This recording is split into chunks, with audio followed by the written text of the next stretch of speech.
Bismillahirrahmanirrahim. يا لغتي عربية حسبي بأنك منطقي وبياني عربية قلبي وروحي أحرفي ولساني عربية حسبي بأنك منطقي وبياني عربية قلبي وروحي أحرفي ولساني عربية. Assalamualaikum warahmatullahi wabarakatuh. Bismillahirrahmanirrahim. Yang kami hormati Ketua Yayasan Wakaf Amanatul Ummah Bapak Ki Haji Muhammad Adnan Arsal SAG beserta para jajarannya. Yang kami hormati pimpinan Pondok Pesantren Islam Amanah Putra Al-Ustadz Syarif Hidayatullah SPD beserta para jajarannya. Kemudian yang kami hormati seluruh tamu undangan yang tidak bisa kami sebutkan satu persatu, dan juga serta para hadirin sekalian yang berbahagia. Assalamualaikum warahmatullahi wabarakatuh. Menginjak pada sesi pertama, mari sama-sama kita buka acara ini dengan bacaan Bismillahirrahmanirrahim. Kemudian kita masuk ke sesi yang selanjutnya. Sesi kedua adalah pembacaan ayat suci Al-Quran oleh santri kita, yaitu Abdurrahman yang berasal dari Napu. Kepada beliau kami persilahkan. A'udzu billahi minasy syaithanir rajim.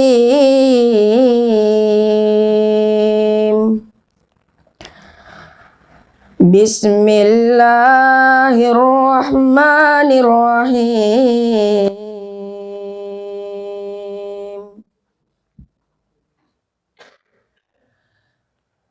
Lillahi ma fis samawati wa ma fil ardh wa in tubdu ma fi anfusikum aw tukhfuhu yuhasibukum bihillah wa yaghfiru liman yasha'u wa yu'azzibu man yasha'u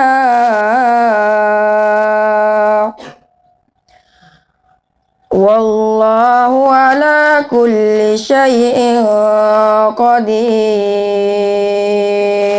Kemudian sambutan kedua akan disampaikan oleh pimpinan Pondok Pesantren Islam Amanah Putra, yaitu Al-Ustadz Syarif Hidayatullah SPD. Kepada beliau kami persilahkan. Assalamualaikum warahmatullahi wabarakatuh. Yang kami hormati, kami muliakan Ketua Yayasan Wakaf Amanatul Ummah, beliau Kiai Haji Muhammad Adnan Arsal, Sarjana Agama.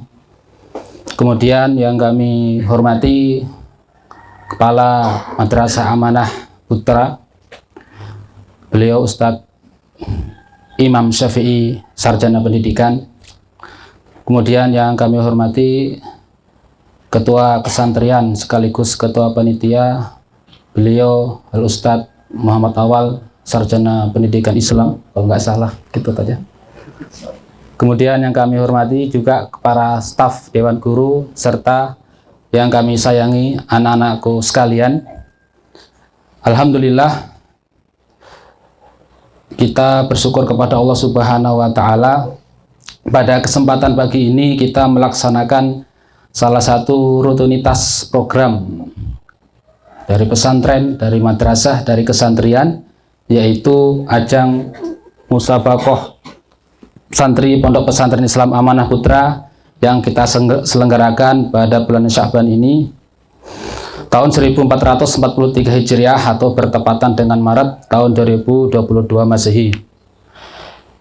Dan ini apa yang telah disampaikan Ketua Panitia sudah betul, yaitu adalah kali kedua. Setelah dulu kali pertama itu kalau tidak salah sebelum Corona, kemudian karena Corona santri itu masih dilarang tatap muka, terpaksa acara seperti ini kami tunda sampai dibolehkan lagi menyelenggarakan proses pendidikan secara tatap muka. Pada tahun ini kita bisa kembali mengadakan ajang musabaqah ini, dan ini merupakan anugerah rahmat dari Allah Subhanahu wa Ta'ala. Para hadirin yang mudah-mudahan dirahmati Allah Subhanahu wa Ta'ala, sebelumnya kami selaku pimpinan pesantren banyak-banyak mengucapkan jazakumullah khairan, khairu jaza wa barakallahu fikum kepada seluruh panitia yang telah susah payah siang malam, hujan panas dan juga rasa dingin yang dilanda, capek, telah mempersiapkan agar terselenggara acara ini dengan sukses dan lancar. Ini tidak lain dan tidak bukan demi untuk anak-anak kita, demi untuk generasi kita, yaitu mereka adalah pejuang-pejuang Islam.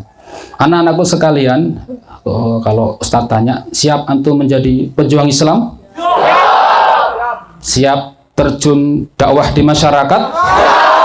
Siap terus melanjutkan pendidikan, khususnya pendidikan di Yayasan Wakaf Amanatul Ummah? Alhamdulillah. Dan kesiapan antum ini kami respon dengan baik, yaitu ajang musabaqah ini sebagai ajang untuk mempersiapkan antum, mempersiapkan mental antum untuk bisa nantinya terjun di masyarakat. Orang-orang hebat itu adalah orang-orang yang telah dipersiapkan sematang-matangnya. Ustadz pernah menulis makalah di salah satu kolom majalah An-Najah itu ketika masih menjadi mahasiswa. Di sana Ustadz mengambil studi literatur penelitian kecil, kenapa Panglima Perang Salahuddin Al-Ayyubi mampu menaklukkan Palestina pada perang salib itu. Palestina diambil alih dari perang salib. Ternyata di balik itu ada guru, ada ulama, ada kiai, ada ustadz yang telah mempersiapkan Panglima Perang Salahuddin Al-Ayyubi untuk bisa merebut Palestina dari tentara salib. Persis juga yang dilakukan oleh Syekh Syamsuddin ketika dipercayakan oleh Khalifah Utsmaniyah untuk mendidik anaknya, yang anaknya itu kemudian bisa menaklukkan Konstantinopel yang kita kenal dengan Sultan Muhammad, kemudian diberi gelar Al-Fatih. Jadi keberhasilan antum di ajang musabaqah ini, kesuksesan antum di ajang musabaqah ini merupakan batu loncatan anak tangga besar untuk meraih kesuksesan antum nanti dalam menggenggam panji-panji Islam. Perlu diingat, di balik kesuksesan antum anak-anakku sekalian, jangan lupa jasa-jasa para ustadz, jasa-jasa para panitia. Sudah disampaikan oleh Ketua Kesantrian sekaligus panitia pelaksana bahwa terselenggara acara ini juga jeripayah para mereka yang telah berjuang untuk mempersiapkan ini. Ada dari ketua panitia, ada dari bagian perlengkapan, ada dari bagian konsumsi, ada bagian dari pendanaan, ada bagian dari dekorasi, ada bagian dari membuat flyer, ada bagian yang lain semuanya yang Ustadz gak sempat sampaikan, mohon maaf. Ini merupakan niat kerja keras mereka agar nanti generasi Islam pengganti kita ini bisa meneruskan estafet perjuangan Islam, yaitu mewariskan nilai-nilai dari Rasulullah SAW. Kemudian sambutan selanjutnya akan disampaikan oleh Ketua Yayasan Wakaf Amanatul Ummah dan sekaligus membuka kegiatan musabaqah pada kesempatan kali ini. Kepada beliau Bapak Kiai Haji Muhammad Adnan Arsal SAG, kepada beliau kami persilakan. Assalamualaikum warahmatullahi wabarakatuh. Alhamdulillahirabbil alamin. Wa bihi nasta'inu ala umuri dunya waddin. Wassalatu wassalamu ala sayyidil mursalin Muhammadin wa ala alihi wa ashabihi ajma'in. Amma ba'd, usikum wa nafsi bitaqwallah. Pertama-tama kita menguji syukur kehadirat Allah Subhanahu wa taala sampai dengan saat ini masih diberikan waktu dan kesempatan sehat walafiat bisa bermuajah berkumpul dalam rangka satu kegiatan yang telah direncanakan. Pertama, saya menghormati kepada pimpinan Pondok Pesantren Amanah Putra Pak Syarif Hidayatullah, kemudian Ustaz Awal yang menjadi ketua panitia, dan pimpinan kesantrian, para asatidz dan asatidz yang ada ini, semuanya dalam rahmat dan lindungan Allah Subhanahu wa taala.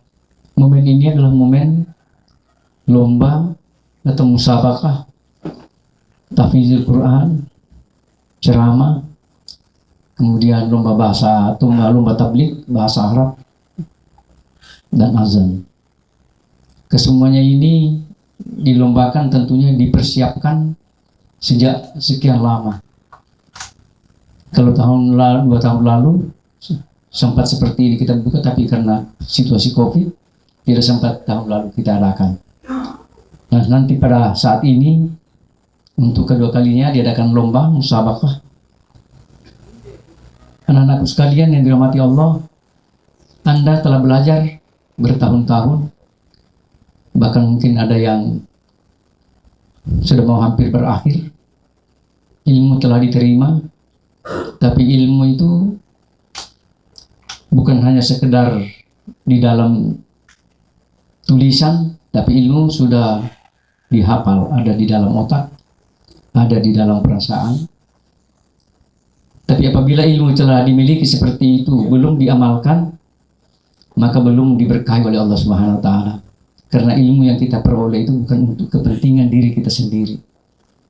Kita perlu menyampaikan kepada orang lain. Balighu anni walau ayat. Sampaikanlah dariku, kata Rasulullah, walaupun hanya 1 ayat untuk umat ini. Kenapa? Karena umat butuh. Siapa yang menyampaikan itu? Orang-orang yang belajar seperti antum semua. Nah, untuk itu menyampaikan itu perlu metode. Metodenya, tata caranya di mana? Kalau kita di rumah mungkin hanya cerita-cerita biasa, tapi orang menyimak. Adik kita, keluarga kita, tetangga kita datang bercerita-cerita, itu metode dialog biasa. Ada juga metode di tengah umat, diundang ceramah, diundang menyampaikan fatwa-fatwa dan nasihat-nasihat yang Anda pelajari bertahun-tahun. Ada juga disampaikan dengan dakwah bil hal.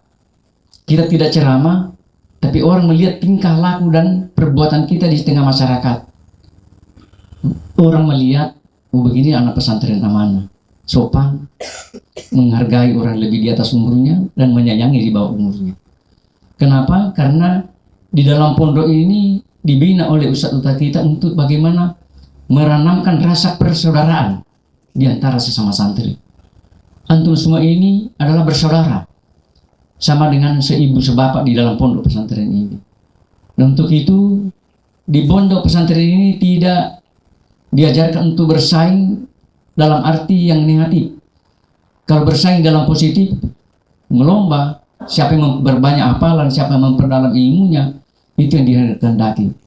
Tapi kalau untuk lomba, datang ke sini, siapa yang memperlihatkan keberanian, ayo coba lawan saya, mari kita berkelahi, baku guling. Nah, itu di hati. Boleh juga diajarkan seperti itu, tapi dalam lomba bela diri. Kalau bela diri, dipelajari dulu tekniknya, bagaimana caranya pelungku, bagaimana caranya membanting, bagaimana caranya menangkal pukulan dengan silat yang ada, itu dipelajari. Bagaimana cara memukul dengan pelungku, dengan tampeleng, dengan siku, dengan lutut, atau langsung tangkap banting, sama-sama tangguling. Nah, itu perlu dipelajari. Tapi bukan dalam arti bahwa dipelajari itu nanti menjadi sombong. Karena apa? Orang yang berdakwah di tengah masyarakat itu adalah orang yang apabila dia mengatakan yang benar itu benar, yang salah itu salah, maka masyarakat terbahagi. Ada nanti saatnya orang-orang berdakwah seperti itu nanti di tengah masyarakat, tiba-tiba ada orang mencium tangan kita. Siapa ini dulu peminum? Kenapa dia mencium tangan? Dia peluk kita, menangis, Ustaz. Kalau bukan ceramahnya Ustaz, saya berkali tidak berubah. Untung Ustaz berceramah dan saya tersentuh pada waktu itu. Saya tidak lakukan lagi. Saya tinggalkan semua itu Ustaz. Tobat sudah saya. Saya sudah aktif di masjid. Nah, orang yang seperti ini kadang-kadang kita tidak tahu. Nanti dia menyatakan dirinya di depan kita, dia berubah akibat ceramah yang kita sampaikan. Nah, itulah keistimewaannya orang-orang yang berdakwah. Tapi berdakwah dengan menyentuh hati nurani, bukan berdakwah menyentuh dengan emosi. Karena emosi itu apabila kita lakukan bisa nanti ditunggangi oleh setan. Nah, ini kelebihannya orang berdakwah. Jadi berdakwah itu nanti antum sudah berdakwah di hadapan para ustadz. Jangan nanti di depan masyarakat begitu dipersilakan itu hati sudah mulai dak. Bagaimana berceramah? Biar assalamualaikum sudah tidak lurus yang mengucapkan, bagaimana nanti dilatih pada waktu di dalam ruangan, di mana anda di sana ceramah di depan teman-teman mungkin 20 orang. Nah, di hadapan teman-teman 20 orang ini orang-orang yang belajar ilmu agama yang sama dengan anda, ilmunya sudah sama, tapi anda berani berbicara di situ, anda berani bicara di hadapan ustadz, di hadapan masyarakat anda tentu lebih pede lagi. Pede ini percaya diri. Saya yang belajar, kenapa saya takut? Harus berani mengatakan yang benar itu hak walau kana murran. Katakan yang benar itu walaupun pahit. Dikatakan kebenaran itu walaupun pahit. Dikatakan dalam arti diucapkan dengan dakwah. Disentuh hati nuraninya, disentuh otaknya supaya dia berpikir, supaya dia merubah diri. Nah, itulah keistimewaan orang-orang yang berdakwah di hadapan umat ini. Nah, ada kelebihan-kelebihan yang ini yang perlu kita miliki adalah setelah Anda berlatih seperti ini, Anda dibutuhkan di tengah masyarakat nanti. Apabila nanti Anda kembali, ya, jangan Anda lihat anak-anakku sekalian, apa juga saya ini masih kecil. Jangan lihat seperti itu. Anda sekarang waktunya belajar. Kalau waktu belajar, gunakan dengan sebesar-besarnya waktu itu bermanfaat untuk diri Anda. Apabila Anda berleha-leha, malas menghafal, malas membaca buku, padahal kita harus berinteraksi dengan buku pada setiap harinya itu sudah 24 jam membaca buku, karena hanya dengan membaca bisa tersimak ilmu pengetahuan masuk ke dalam diri kita. Jadi masa sekarang inilah masa belajar. Manfaatkanlah masa ini untuk belajar dengan sebenar-benarnya, jangan sampai diabaikan. Inilah barangkali nasihat saya. Semoga anak-anak sekalian dirahmati oleh Allah Subhanahu wa taala, diberikan kecerdasan, diberikan kekuatan dan ketekunan untuk belajar, menekuni tafaqquh fi din ini, memahami agama ini insyaallah. Barakallahu li wa lakum. Wassalamualaikum warahmatullahi wabarakatuh. Demikianlah sambutan dari Ketua Yayasan Wakaf Amanatul Ummah. Kepada beliau kami ucapkan jazakumullah khairan.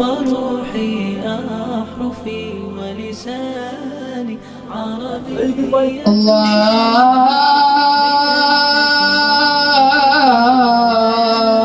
Akbar. Allahu Akbar.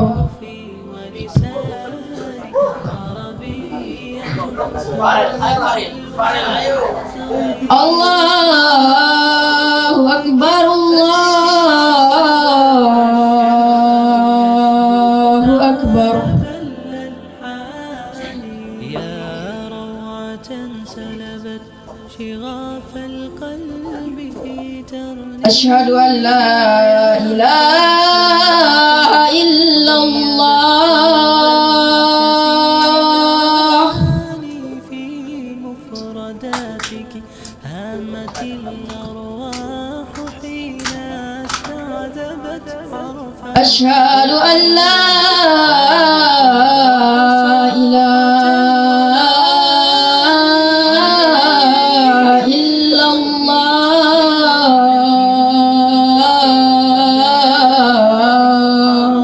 بية قلبي وروحي أحرفي. Dan kemudian ketika itu Rasulullah SAW menundukkan kepalanya.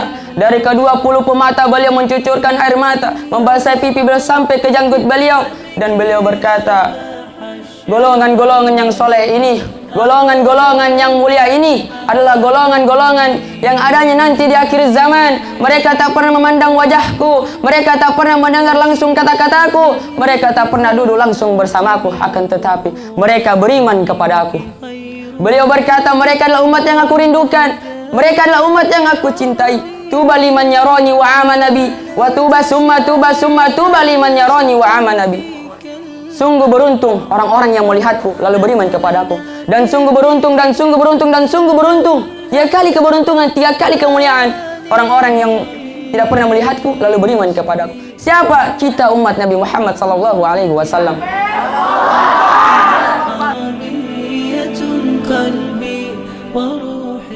Bagaimana perubahan fi'lul mudhari' setelah fa'ilnya dihapus? Kalau tadi soalnya Zidan, fi'il madhi, ini mudhari'. Ya. Fa in kana al-fi'lu madiyan dumma awwaluhu wa futiha ma qabla akhirih. Wa in kana mudhari'an kusira awwaluhu wa futiha ma qabla akhirih. Wa in kana mudhari'an futiha awwaluhu wa kusira ma qabla akhirih. Baca sendiri saja. Mana yang benar? Yakin? Yakin. Alhamdulillah. Kita kunci jawabannya. Betul ya. Alhamdulillah. Artikan kalimat berikut ini ke bahasa Arab yang benar. Bacalah. Iqra. Nah, saya sentuh. Nomor keempat, terjemahkan kalimat berikut ini ke bahasa Indonesia. Zohrun, zohrun, zohrun. Ya, yang lain jangan kasih isyarat ya, penonton ya. Zohrun, punggung, punggung. Benar atau salah? Bentar. ابتدأت قصيدتي وبه نبي قاتل معه ربيون كثير فما أصابهم في سبيل الله وما ضعفوا وما استكانوا والله يحب الصابرين.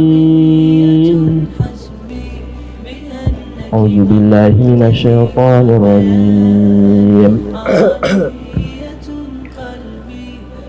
وما كان قولهم إلا أن قالوا ربنا اغفر لنا ذنوبنا وإسرافنا في أمرنا وثبت أقدامنا وانصرنا على القوم الكافرين. الشيطان يعدكم الفقر ويأمركم بالفحشاء والله يعدكم مغفرة منه وفضلا والله واسع عليم. أعوذ بالله من الشيطان الرجيم. بسم الله الرحمن الرحيم. يؤتي الحكمة من يشاء ومن يؤت الحكمة فقد أوتي خيرا كثيرا وما يذكر إلا أولو الألباب. وما أنفقتم من نفقة أو نذرتم من نذر فإن الله يعلمه وما للظالمين من أنصار. كيف المديح يجيء إن كنت التي أعني بها أنت البحور ومنك خير